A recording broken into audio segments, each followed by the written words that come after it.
네, 오늘 교회 정치, 교회 행정 제 두 번째 강의, 교회 정치, 교회 행정 두 번째 강의를 시작하도록 하겠습니다. 마태복음 16장 18절에는요, 반석 위에 교회를 세우신다. 우리 주님이 반석 위에 교회를 세우신다 말씀하고 계십니다. 우리 주님이 반석 위에 교회를 세우신다 하셨는데 그 반석이 누구죠? 바로 베드로죠. 근데 우리가 바로 반석입니다. 저와 여러분이 반석처럼 흔들리지 않고 낙심치 않고 변함없는 제자로 서서 교회를 지키고 또 복음을 전파하며 많은 영혼 구원할 수 있는 237 나라 빛이 되는 그런 저와 여러분 이미 빛인데요. 그런 비밀을 누리길 원합니다. 그래서 반석 위에 교회를 세워야 되겠다. 10명 되는 교회는 뭐 작은 교회입니까? 아니요. 흔들리는 교회가 좀 문제가 있는 교회고요.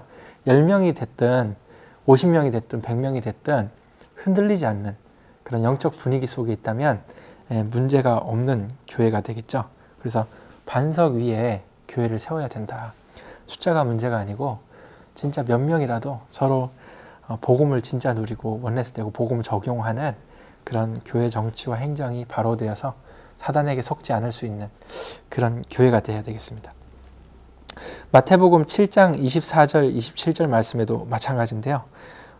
반드시 모래 위에 교회를 세우느냐 또는 반석 위에 세우느냐, 반석 위에 집을 짓느냐, 모래 위에 짓느냐 이런 얘기가 나와요. 근데 여기도 보면 반드시 문제가 온다는 걸 알 수 있습니다. 아무리 정치와 행정이 바르면 문제가 안 오는 게 아닙니다. 정치와 행정이 바르게 되어도 얼마든지 문제가 올 수 있습니다. 그러니까 정치와 행정을 바르게 해서 그 문제를 최대한 막아보자는 게 중요하거든요. 그래서 그렇게 하기 위해서 한다. 이걸 좀 기억해야 되겠고요. 그래서 저와 여러분이 이제 이 말씀을 생각해 보면 반석 위에 세워야 문제를 만날 때 이길 수 있구나. 자, 그럼 반석 위에 세우는 게 뭘까요? 그게 바로 교회와 정치, 교회 정치와 행정을 제대로 익히는 것입니다. 제대로 익혀놔야 그래야 이제 거기에 안 속을 수 있죠. 이제 동양에서는 이제 공자라고 공자의 사상이 굉장히 유명하죠. 뭐 인의 예지신. 근데 공자가 그런 사상을 펼친 이유가 있더라고요. 알아봤더니 왕실에서 중국 왕실에서 어떻게 하면 나라를 평안하게 잘 다스리고 뭐 그렇게 하느냐 이제 이런 고민. 예를 들어서 뭐 중국 왕실의 예법으로 어떤 정해진 규칙대로 여러 가지 그 행사들을 해야 되는데 어떻게 하는 게 옳으냐 뭐 이런 거죠. 근데 그런 걸 따지고 보니까 그걸 이제 한마디로 이제 공자는 그겁니다. 그 이제 정치 쪽에 일을 하지만 어쨌든 이벤트 그 행사하는 그런 회사의 뭐 직원이라고 해야 될까? 원래 그런 거였어요. 근데 이제 해보니까 좀 정해진 규칙대로 해야 될 거 아니에요. 뭐 맨날 요번에 이렇게 했다 다음에 저렇게 했다가 하니까 뭐가 앞뒤가 안 맞고 그래서 이런 걸 이제 연구를 하다가 그러다가 이제 그것만 연구할 게 아니라 전체적인 사회 시스템이나 이런 것들을 나름대로 고민을 계속하고 그러니까 공자는 이제 그런 부분에 묵상을 한 거죠.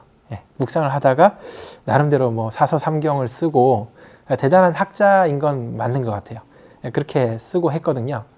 근데 또 보면 이제 뭐 주역이라는 책에 보면 영적인 얘기 굉장히 심도 있게 나오는 거 보니까 공자도 좀 시달리지 않았나 여러 가지 뭐 성경에 영적인 해답 없이 나름대로 영적인 답을 추구하는 거는요 상당히 이렇게 좀 아닌 얘기 뭐 예를 들어서 뭐 여러 허다한 잡신들 얘기하고 뭐 이러거든요. 그런 게 아무래도 속지 않았을까 뭐 이런 것들을 우리가 좀 생각해 볼 수 있는데요. 그렇습니다. 그래서 저와 여러분이 공자도 이 세상 사람도 나름대로 연구해서 정치와 행정을 바로 잡고자 했다는 것이죠. 그렇게 하니까 좀 사회 시스템이나 국가 시스템을 많이 연구하고 고민한 흔적이 결국 그 나라를 부강하게 하느냐, 올바로 세우느냐 뭐 이런 것들로 연결되는 것이고요. 우리도 마찬가지입니다. 우리도 교회를 복음으로 세운다는 것은 뭐 공자가 몰랐던 참된 복음 예수 그리스도 우리가 깨닫고 붙잡아서 그 그리스도로 말미암아 우리는 이제 올바로 이 땅에 하나님의 나라의 모형을 만들어 나가는 것이죠. 그게 바로 교회 아니겠습니까? 그래서 그런 응답을 받아야 되겠다. 자, 그러면 어떤 교회가 좋은 교회냐? 반대로 어떤 교회가 정말 문제가 있나? 이런 걸 이제 한번 생각을 해봐야 되겠죠. 제가 이제 여러 가지 이제 사례를 겪어봤는데요. 저는 이제 부교육자 생활을 13년 했어요. 그러니까 전도사 생활 10년에 부목사 생활 이제 3년을 한 거죠. 그래서 이제 여러 가지 교회를 한 5교회 정도 거친 것 같아요. 낮은 자리에서 섬기게 됐고, 주보는 진짜 많이 했고요. 그래서 한글 다루는 건 뭐 끝내줍니다. 지금은 이렇게 영상 편집도 하고, 그렇게 해서 이제 하여튼 교회가 필요로 하고 복음 전하는 데 필요로 하면 무조건 다 하려고 합니다. 하나님이 저에게 그런 열심을 주신 것 같은데 너무 감사한 일이고. 자, 그렇게 하는데요. 제가 이제 겪어보니까 참 많은 걸 이제 느꼈어요. 이제 그 중에 뭐 몇 가지 뭐 제가 얘기하다가 좀 소개할 수도 있겠는데요. 제가 이렇게 보니까 어떤 교회는 보니까요. 누구는 제자다. 누구는 제자가 아니다. 누구는 복음을 누리고 누구는 복음을 누리지 않는 것 같다. 뭐 이런 이제 글쎄요. 분별까지는 좋아요. 그래서 정말 그 부족하고 연약한 부분을 놓고 기도해 줄 수 있잖아요. 충분히 이해가 갑니다. 근데 이제 분별을 넘어서 정죄가 시작이 되는 거죠. 그래서 어떤 교회는 저분은 제자 아니야. 이렇게 저 청년, 저 렘넌트는 제자 아니니까 하여튼 그런 시각으로 이제 바라보는 거예요. 또 저 청년은 진짜 제자고 누리고 진짜 말씀 잘 붙잡고 포럼 잘하고 저 제자다 제자. 이렇게 이제 그런 뭐 오랫동안 신앙생활 같이 하다 보니까 이제 그런 부분이 이제 서로 공감이 되고 느껴지다 보니 그렇게 얘기를 하는 것이죠. 그래서 이제 요게 이제 심해지면요. 특히 이제 목회자부터 또 중직자 성도들 사이에 누구는 제자고 누구는 제자가 아니고 이런 분위기가 살살 돕니다. 그러다 보면 상당히 이제 나중에는 이제 상처될 일이 탁 생기더라고요. 결정적인 순간에 그래? 난 제자 아니야? 그래? 그래서 낙심을 탁 하기 시작하고요. 그 제자가 맞고 안 맞고는 사실 우리가 다 알 수는 없잖아요. 그리고 성경에 보면 그 제자가 아닌 것 같은 사람이 제자가 되는 거 알죠? 그 바울 같은 사람이 예수 믿는 자를 핍박하던 자가 일순간 변화가 돼서 심지어 죄인 중에 괴수였다고 말할 정도로 그런 상태였는데 일순간에 변화돼서 진짜 귀하게 쓰임받는 제자가 됐잖아요. 그래서 핍박자, 반대자, 의심자가 변화돼서 제자가 되는 경우가 참 많거든요. 그럼에도 불구하고 우리는 지나온 과거를 쳐다보며 저 사람은 안 돼. 규모가 없어. 저 사람은 가정 배경이 좀 그래. 이제 이런 얘기를 할 수 있다는 거죠. 그래서 이걸 생각해 보시면요. 이게 바로 교회 정치와 행정의 그 문제의 시작입니다. 즉 교회 정치와 행정을 모르니까 이제 그런 얘기를 하는 거예요. 성경을 몰라. 성경에는 누구든지 병든 자, 약한 자, 눈먼 자, 또 가난한 자, 뭐 이런 사람들을 무조건 다 와서 은혜 받고 힘 얻도록 그렇게 성경은 늘 우리에게 가르치고, 그래서 누구든지 제자라고 하는 사람은 성경이 우리에게 가르치기를 지극히 작은 자다. 너네가 제일 작은 자야. 제일 작은 자가 스스로 되는 게 제자야. 성경은 이렇게 가르치거든요. 그래서 그런 걸 볼 때 포럼을 잘하고 못하고의 문제도 아니고요.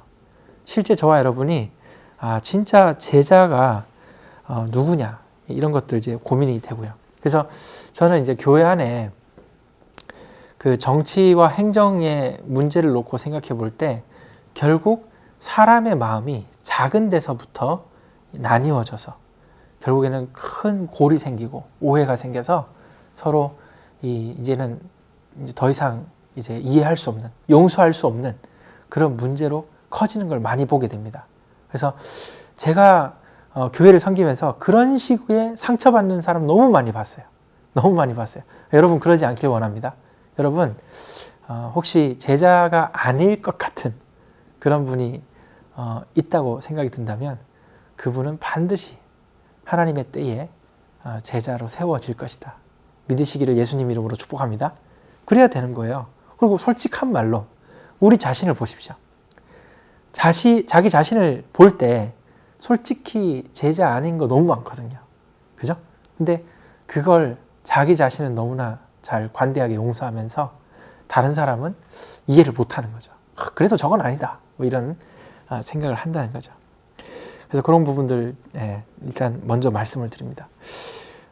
전도를 많이 하는데 아까 제가 소개했던 그런 예시처럼 이상하게 교회 다니며 신앙생활 뭐 몇 달, 몇 개월, 또 몇 년 이렇게 하다 보면 어느 날 시험 드는 거죠. 어느 날 마음문이 닫히게 되고 어느 날 뭐 헌금 문제라든지 뭐 교회 안의 인간관계라든지 이런 부분에 이제 힘겨움을 느낍니다. 근데 이걸 우리가 알지 못하고 눈치채지 못하면 도대체 권사가 이걸 모르면 어떻게 성도들을 위로하고 도와주고 그들과 복음의 얘기를 나눌 수 있겠습니까? 그리고 어떻게 장로가 안수집사가 교회 안에 이런 아주 의외로 작을 수 있는 아주 디테일할 수 있는 이런 작은 문제를 우리가 이해하지 못하면 같이 정죄하고 있고 같이 불신앙하고 있으면 안 되겠죠. 그래서 사실 교회 안의 문제는 작은 데부터 시작이 된다. 뭐 여러분도 많이 겪어보셨을 테니까 이런 거 알 수 있겠죠. 그래서 결국 교회마다 보니까요, 전도를 많이 안 해서 문제 생기는 건 아니더라고요. 진짜 문제는 전도를 정말 하고 이 전도를 정말 되어질 수밖에 없는 교회 영적 분위기거든요. 교회 안의 영적 분위기가 전도하지 마라 그래도 전도하고 싶은 그런 영적 분위기. 근데 진짜 그거 맞는 것 같아요. 교회가 진짜 영적 분위기가 살아나 있으면요, 알아서 교회 옵니다. 알아서 다 은혜 받고 싶거든요. 다 진짜 복되고 기쁘게 행복하게 신앙생활 하고 싶거든요. 뭐 오라 가라 할 거 없고요. 진짜 복음은 강력한 능력입니다. 복음은 전파되게 돼 있어요. 그래서 다 살리는 복음인데 들으면 다 은혜 되는데 뭐 누가 뭐라 할 거 없다니까요. 다 인도받게 돼 있고 또 이렇게 교회는 하나님께서 그 자리도 채우시고 복을 주시는데요. 그래서 사실은요, 교회 안에 영적 분위기를 든든히 세워나가는 걸 보고 시스템 전도라고 합니다. 이 시스템을 세우는 거죠. 그래서 현장에 나가서 영접운동, 그거보다 더 중요한 게 양육이고요. 양육보다 더 중요하게 얘기를 한다면 그 시스템이에요. 그래서 여러분 한 사람 한 사람이 교회에 와서 신앙생활을 할 때 누구보다 행복하신 게 정말 중요한 겁니다. 여러분은 복음 때문에 매주 교회에 오고 예배드리고 서로 함께 만나 교제하고 포럼하는 것이 무엇보다 행복한 그런 성도들 되시기를 예수님의 이름으로 축복합니다. 여러분은 그런 신앙생활을 하셔야 돼요. 복음 때문에 행복한 성도, 중직자, 복음 때문에 행복한 목회자. 그래서 전도 넘어서 시스템 전도, 그래서 교회를 반석 위에 세워나가는 이 시스템, 이 조직, 이런 것들 같이 응답받길 원하고요. 자, 그러면 어떻게 시스템을 세우느냐? 역사상 시행착오가 엄청 많았습니다. 그래서 그 시행착오를 거쳐서 어떤 시스템을 세우느냐를 이제 고민을 해보셔야 되는데, 첫 번째입니다. 일명 교황 정치라고 있어요. 로마 카톨릭이죠. 로마 카톨릭이 교황 중심으로 하는 정치 형태예요. 근데 이게 지금 개교회 안에 시스템을 고민하면서 한번 들어보세요. 그 어떤 한 사람의 결정에 의하여 교회 전체가 결정되고 따라가는 그런 형태라고 보시면 됩니다. 일종의 독재 정치죠. 독재주의, 공산주의, 이렇게 표현할 수 있겠죠. 로마 카톨릭이 이제 교황 정치잖아요. 근데 이 교황 정치를 무조건 100% 나쁘다라고 말할 수는 없습니다. 왠지 아세요? 여러분, 원래 복음은요, 하나님 독재거든요. 하나님 독재. 여러분이 신앙생활 할 때 착각하지 마셔야 될 게, 민주주의, 내 의견을 말하면 하나님 들으신다. 아닙니다. 절대 아닙니다. 복음은요, 하늘의 뜻이 땅에 이루어지는 게 복음이고요. 하나님의 이름이 이 땅에 거룩하게 되는 게 복음이에요. 반대로 내 뜻이 하늘에 이루어지는 거가 아닙니다. 아니에요. 물론 내 뜻이 하나님의 뜻과 맞으면 결국 뭐 그대로 되죠. 근데 안 맞을 때도 많다. 자, 그렇죠? 그러면요, 하나님 독재가 복음이라면 그러면 이 땅에 그렇게 하는 게 오히려 좋아요. 왜냐하면 여러분 대한민국의 민주정치를 지금 경험하고 계시잖아요. 뭐 좌파 우파 아시죠? 그리고 뭐 의회 정치, 공화 정치 이거 아시잖아요. 얼마나 복잡합니까? 얼마나 분쟁이 많습니까? 이게 제대로 된 민주주의 뿌리를 내리지 않았기 때문에 너무 복잡하고 힘든 거예요. 오히려 지금 부작용이 많고 역효과가 많습니다. 그래서 지금 나라 걱정하시는 분들 많죠? 그렇습니다. 그래서 여러분 꼭 기억하십시오. 교황 정치가 이게 옳지는 않습니다. 왜냐하면 독재이기 때문에 결국 창세기 3장에 문제 속에 있는 인간이 결국 결정을 해야 되기 때문에 어느 한 사람의 결정을 따르다 보면 반드시 문제가 생긴다. 그래서 교황 정치는 사실 문제가 많아요. 그래서 안 됩니다. 그러나 교황 정치가 완전히 다 나쁜 것만은 아니다. 이렇게 한번 일단 이렇게까지 얘기하고 넘어가 볼게요. 여러분 이거 잘 들어보십시오. 지금 여러분의 섬기는 교회가 주로 어느 한 사람의 결정에 다 따라가고 있다라고 느끼실 수도 있습니다. 근데 중요한 건 하나님의 뜻이냐 아니냐를 분별할 줄 아셔야 됩니다. 그래서 이걸 일단 기억하시고요. 두 번째입니다. 감독 정치. 감독 정치는 이제 메소디스트, 즉 감리교단에서 요한 웨슬레 이후로 이 창단된 감리교단에서 하고 있는 정치 형태가 바로 감독 정치거든요. 근데 이 감독 정치는 교황 정치의 그 형태를 일부 채용하면서 그리고 장로 정치의 그 형태를 가져가는, 그러니까 그 장로 정치가 이제 좀 이따 얘기하겠지만 지금 여러분 보시는 그 민주주의 정치 제도와 거의 같습니다. 근데 감독 정치는요, 좀 달라요. 감독 정치는 뭐 일본이나 뭐 이런 데서 하는 그 영국이나 이런 데서 하는 의원 내각제 뭐 이런 거 있죠. 그런 거랑 조금 닮았다고 해야 되나?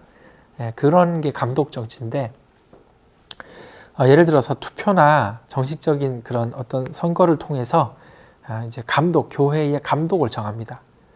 일정 기간 동안 그 감독이 이렇게 정하고 추진해 나가는 정책에 따라가는 것이죠.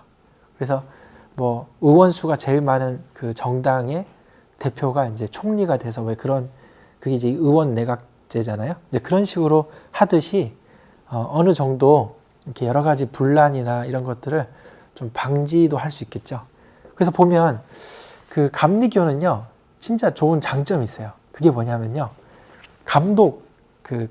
이제 감독을 맡은 그 목사가 이제 그 인사권을 가지고 있어요.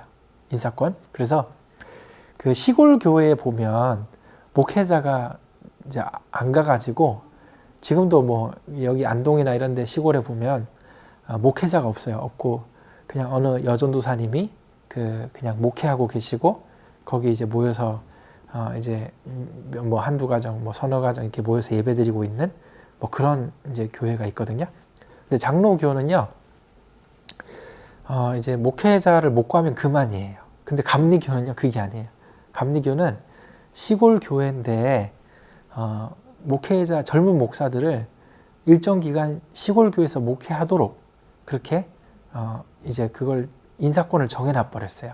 그래서 목사 안수 받고 금방 이제 젊은 아주 열정 있고 신임 이런 그런 목회자들을 5년 정도 이렇게 가서 시골 목회를 하도록 그걸 이렇게, 그래서 파송이죠, 파송. 그냥 누구누구 목사는 저 의성 어디 그 진짜로요, 안동에 저 읍 이런 데 찾아가서 들어가 보면 장로교는 저 제대로 목회자가 뭐 없는 데도 있고 막 이런 정도인데 감리교는 아니에요. 시골인데도 불구하고 아주 젊고 아주 유명한 유망한 그런 목회자가 교회를 사랑하고 섬기고, 물론 뭐 5년 있다 떠난다 뭐 이런 거라 할지라도 그렇게 교회를 섬기니까 또 시골에 계신 할머니 할아버지들이 또 힘을 좀 얻기도 하고 이런 부분이 있더라고요. 네, 하여튼 그렇습니다. 역시나 감독 정치도 장점과 단점이 있을 수 있겠죠. 네, 그래서 이제 그런 부분들 뭐 우리가 좀 생각을 해봐야 되고. 자, 그 다음에 이제 장로 정치인데요. 장로 정치는 이제 여러분 이제 아시겠지만 민주주의적인 형태다. 원래 현대 민주주의가 장로 정치에서 나왔습니다. 요한 칼빈 그리고 또 칼빈의 그 이제 그 신학, 칼빈주의 신학에서 이 장로 정치가 시작이 됐거든요. 그래서 교회 안에, 그러니까 영국 청교도들이죠. 영국 청교도들이 모여서 이 교회를, 자기들 이제 로마 카톨릭에서 종교개혁에서 빠져나왔는데, 그럼 우리는 어떻게 교회를 사랑하고 교회를 섬길 거냐, 그죠? 정치를 정해야 될 거 아니에요. 그래서 장로 정치를, 성경적인 정치가 뭐냐 찾은 게 장로 정치예요. 그래서 그걸 찾아가지고 그걸 정해서 이제 교회 안에 장로를 세워서 그 장로가 이제 교인 대표인 거죠. 그러니까 여러분 잘 아셔야 돼요. 우리는 장로교잖아요. 그 장로교는요, 장로가 교인 대표예요. 그 목사는 뭘까요? 목사는 하나님의 대리자예요. 하나님의 종인 거죠. 그래서 하나님의 대리자로서 목사가 있는 거예요. 이거 꼭 아셔야 됩니다. 그리고 장로는요, 또 권사, 이런 중직자들은 안수집사, 권사, 장로, 이런 뭐 중직자, 특히 장로는요, 교인들의 대표예요. 그래서 이 둘이 만나서 같이 어떻게 하나님의 나라를 이룰 거냐 같이 기도하고 고민하는 데가 당회인 거예요. 당회. 이렇게 되는 게 장로 정치다. 그러나 어쨌든 여기서 인간의 창세기 3장의 문제 때문에 허점이 생길 수가 있어요. 그래서 이렇게 했는데도 장로파가 있고 목사파가 있고 서로 교회가 분쟁하고 분열되고 얼마든지 그럴 수가 있어요. 그래서 어쨌든 다 장점만 있는 건 아니에요. 그나마 성경적인 방법을 최대한 찾아낸 게 장로 정치다. 이렇게 아시면 되겠습니다. 그래서 이런 장로 정치를 토대로 청교도가 이제 그걸 하다가 그게 이제 나중에 청교도 혁명이 일어나고 이렇게 되면서 이제 현대 민주 정치가 세상에 정착되기 시작합니다. 그게 이제 민주주의의 유래입니다. 유래. 그 옛날 2000년 전에 그리스 거기 포럼이란 장소에서 모여서 직접 민주주의 했다. 이건 옛날 얘기고 그거 안 됩니다. 이건 오늘날과 다르고요. 결국 성경에서부터 시작된 게 민주주의 정치의 시작이고 그에 반하여 3단체나 악한 자들이 세상 전체를 그 권력을 쥐어잡기 위해서 세상 권력을 전체를 장악하기 위해서 이제 계속 주장하는 그 정치 제도가 사회주의, 공산주의 정치 제도, 이걸 이제 계속 얘기하거든요. 특히 이제 기술의 발달로 이제 그 스마트한 사회주의를 하자. 이게 이제 앞으로 이제 사회가 그렇게 되어갈 것 같아요. 그래서 이제 그런 식으로 이제 3단체는 주장을 하고 있죠. 그래서 결국 성경에서 찾아낸 복음적인 정치 방법은 이제 이런 민주주의, 즉 장로 정치다, 법치주의다, 의회 정치다, 공화정이다, 공화정. 그 퍼블릭 오브 코리아죠. 공화정이다. 그렇게 얘기할 수 있습니다. 자, 그러면요. 다음 시간에는 이제 장로 정치에 대해서 좀 더 자세하게 좀 더 얘기를 드릴게요. 그리고 침례교에서 시행하고 있는 회중 정치, 회중 정치 얘기해 드릴게요. 그래서 지금 말하는 그 교황 정치, 감독 정치, 장로 정치, 회중 정치, 이 모든 게 다 장단점이 있어요. 그렇지만 가장 성경적인 게 뭐냐? 이걸 찾아야 됩니다. 이런 얘기 다음 시간에 하겠습니다. 자, 오늘 여기까지 하겠습니다. 감사합니다.